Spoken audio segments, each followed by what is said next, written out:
À Montréal, des centaines de jeunes de notre région se joignent aux protestataires. On est 20 000 étudiants, plus des groupes sociaux, plus la population civile à dire que cette hausse-là ne va pas passer.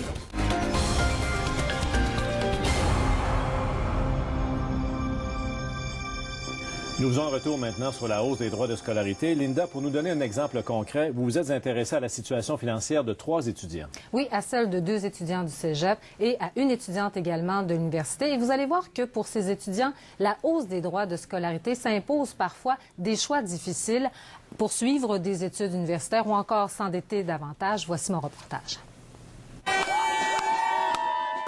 Les droits de scolarité universitaire n'ont pas été augmentés pendant 33 des 42 dernières années au Québec. J'ai l'impression qu'on refile la facture aux jeunes. Puis ça, je peux pas accepter ça. Moi qui est une élève très studieuse qui veut aller à l'université, je suis en train de me poser la question, est-ce que je vais y arriver? Moi, il va falloir que je coupe à quelque part, ça c'est certain. Là. Ils s'appellent Mathieu, Josie et Alison. Ils fréquentent le cégep de Jonquière et l'Université du Québec à Chicoutimi. Leur réalité est celle de milliers d'étudiants au Québec. Des fois, c'est ridicule, mais c'est le conflit auquel je suis. Manger ou aller à l'école. Tu sais, quand il me reste 100 $ dans mon compte et il reste 2 semaines, là...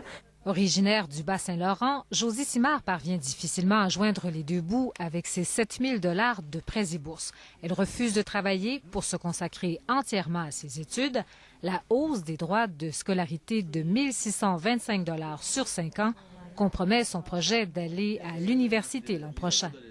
C'est grave, là. J'ai 19 ans, je veux aller à l'école, mais je suis pas sûre que je vais pouvoir y aller parce que j'aurai peut-être pas l'argent. Travailleur de Saint-David-de-Falardeau. Originaire de la Montérégie, Mathieu Morin complète lui aussi un DEC en journalisme.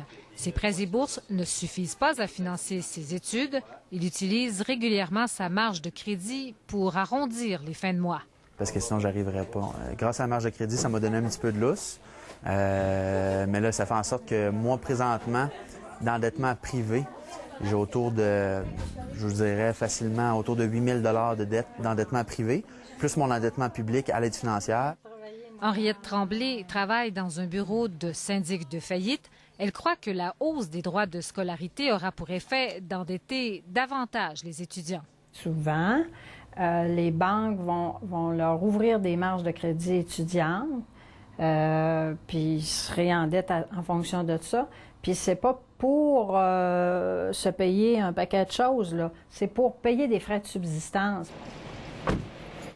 Native de Robertval, Alison Beausègle étudie en administration à temps complet à l'Université du Québec à Chicoutimi.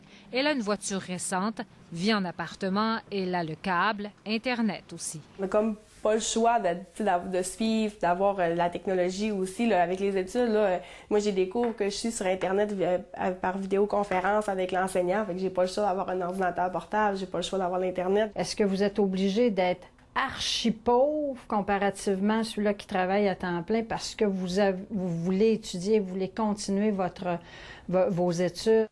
Alison travaille une trentaine d'heures par semaine pour subvenir à ses besoins. La hausse des droits de scolarité, c'est probablement quelques heures de travail supplémentaires. On n'a rien de gratuit, puis on travaille fort pour avoir nos belles affaires, puis c'est ça. Mais être étudiant, là, c'est pas tout cul dans le bec, faut travailler fort pour y arriver, là. C'est sûr que plus un étudiant travaille, bien, plus il étire sa formation. Plus il étire sa formation, bien là, on diminue un petit peu on vient jouer dans les chances de réussite et plus il y a de frais de scolarité. Mathieu, Josie et Alison comptent peu sur l'aide financière de leurs parents. Ils croient que la contribution parentale est surévaluée dans le calcul des prêts et bourses. Je vous donne un exemple. 2 parents à 80 000 $. Le gouvernement considère que les parents devraient donner 12 000 $ par année à leur enfant. Vous ferez un petit vox pop, là, je suis certain qu'il n'y a personne qui reçoit ça de ses parents, 12 000 $. Est-ce que notre société québécoise, on valorise vraiment l'éducation? Est-ce qu'on les encourage à aller à l'université? Puis est-ce que pour nous, on est fiers de cette jeunesse-là qui va à l'université? Parce que dans le fond, c'est ça, c'est une question de choix, puis c'est une question de où on investit au Québec. Les étudiants rejettent presque tous la hausse des droits de scolarité, mais ils ne s'entendent pas sur les moyens pour se faire entendre. D'aller manifester dans la rue, c'est pas un moyen de se faire entendre qui, selon moi, est valable. Parce que pour ce genre de cause, il faut qu'on ait la population de notre côté. La seule solution qui reste, c'est la grève étudiante.